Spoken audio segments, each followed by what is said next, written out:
சூப்பரான பல சம்பவங்கள்லாம் வந்து நடந்துக்கிட்டு இருந்துச்சு மகாநதியில் ரொம்ப காலத்துக்கு முன்னாடி. இப்போ நடக்கிற சம்பவங்கள்லாம் வந்து எப்படி இருக்குது அப்படின்னா, ஏற்கனவே நம்ம சொன்ன மாதிரி வந்து மொத்தமாக அத்தனை பேர் தலையிலையும் ஏதோ கல்லோ மண்டையில் வந்து விறகு விறகுலாம் விழுந்து அப்படியே தலையெல்லாம் வந்து புத்தி பேதலிச்சு போன மாதிரி தான் சுற்றிட்டு இருக்காங்க.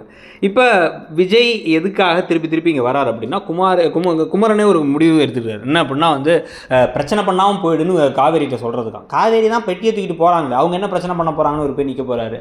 அதே மாதிரி இவங்கள்ட்ட ஃபோனே கிடையாது. ஒரு ஃபோன் பண்ணி டபக்குன்னு வந்து இவர் வந்து சொல்லலாம், காவேரிகிட்ட பேசலாம், மெசேஜ் அனுப்பலாம், ஒரு லெட்டர் எழுதி அனுப்பலாம், என்ன வேணாலும் பண்ணலாம். முன்னாடி லெட்டர் எழுதி வச்சுட்டு போயிட்டு இருந்தார். இப்போ ஆனால் வந்து பார்த்தா இப்போ லெட்டர் எழுத மாட்டாராமா, நேரில் வந்து நிற்பாராமா, இவங்கெல்லாம் அடிக்க வருவாங்களாமா.